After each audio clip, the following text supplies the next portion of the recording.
On January 13, 2006, in Buenos Aires, Argentina, what began as a calm summer morning quietly turned into one of the most daring, intelligent, and psychologically complex bank robberies the world had ever witnessed.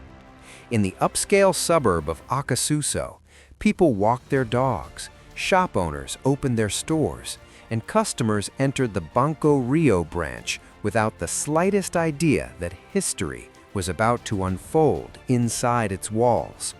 There were no sirens, no screams, no chaos at first, just 5 men walking into a bank, carrying with them a plan that had been years in the making. Inside the bank, everything happened with unsettling speed. Within seconds of entry, alarms were triggered, and security systems silently notified local police.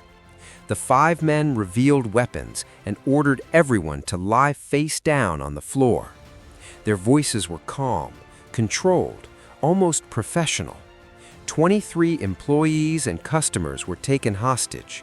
Panic spread instantly, but the robbers showed no signs of panic themselves.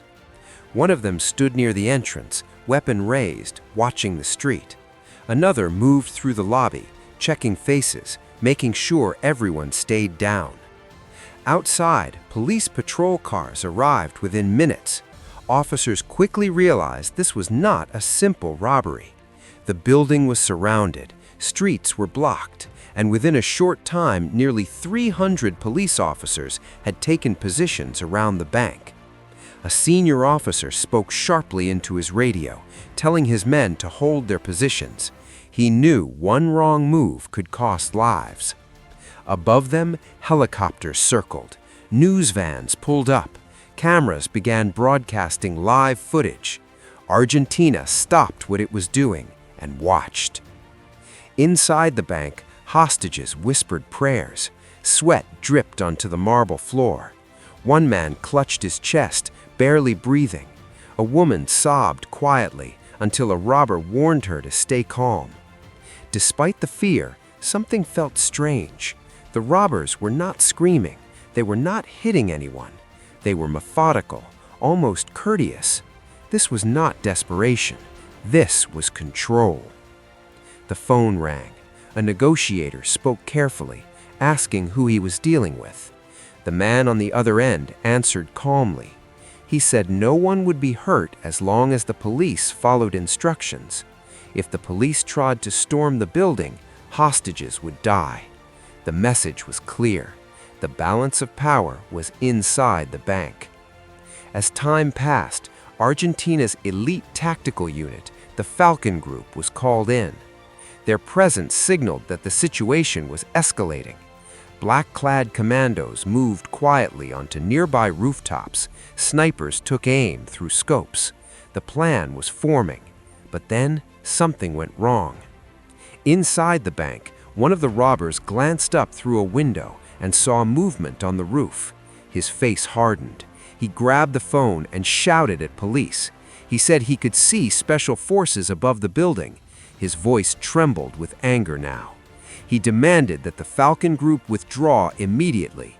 If they did not, he promised to execute hostages one by one. Outside, commanders froze. A young officer whispered, "He's serious." Another replied, "We can't risk it." Orders were given. The Falcon Group pulled back. Cameras captured the moment. Argentina watched as its most elite unit retreated. Then came the moment that confused everyone. The robbers demanded food, 5 pizzas, soda. Negotiators exchanged looks. One officer muttered, "Are they joking?" But the order was clear. The food was delivered. Cameras showed officers carrying pizza boxes into a bank under siege. People laughed nervously at home. Commentators speculated endlessly. But underground, something else was happening. Years earlier, Argentina had collapsed economically. Banks froze accounts. People lost life savings overnight. Protests filled the streets. Trust in financial institutions evaporated. The scars of that crisis still burned. One man, Fernando Araujo never forgot. To him, banks were thieves protected by laws. He believed stealing from a bank was justice, not crime. Fernando studied architecture, security systems, and human psychology. He recruited a small team, an engineer, experienced criminals, and planners. Together, they began digging, literally. Beneath the bank ran an old drainage system. Over months, sometimes years, they dug a tunnel from a distant access point straight into the bank's basement.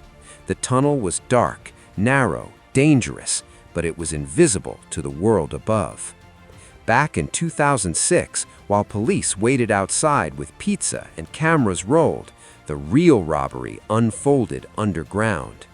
In the basement, Sebastian, the engineer, activated a custom-built hydraulic device designed to crack open safety deposit boxes silently. Each box broke in seconds. They didn't inspect contents. Money, gold, jewelry, documents, everything went into bags. Time mattered more than value. Inside the lobby, the robbers kept hostages calm. One joked softly, "This'll be over soon." Another told a shaking man to breathe slowly. They were actors on a stage, performing for police above, while the real escape unfolded below. Hours passed. Negotiators grew restless. Calls were unanswered. A commander slammed his hand on the hood of a car and said, "Something's wrong." Orders were given. The breach was approved. The Falcon Group stormed the bank. Weapons raised. Shouts echoed. Hostages were rushed out. Officers searched every room. No robbers. Confusion spread.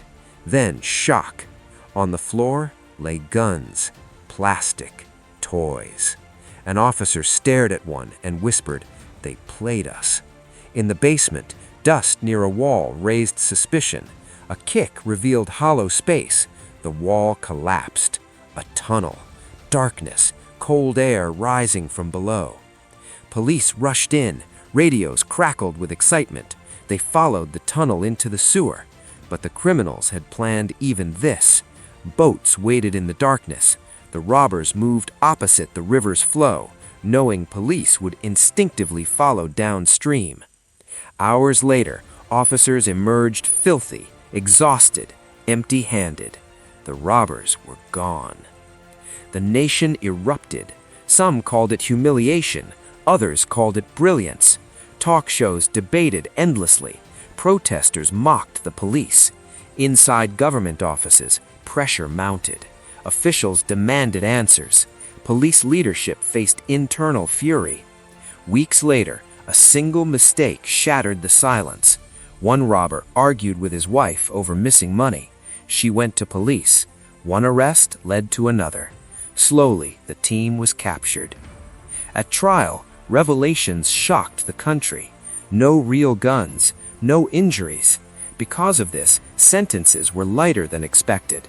Fernando served only a few years. When asked why he did it, he said calmly that banks had stolen more from people than he ever could have. Most of the money was never recovered. Years later, the Banco Río robbery remains legendary. Not for violence, not for blood, but because 5 men outsmarted an entire system live on television and vanished underground while the world watched from above.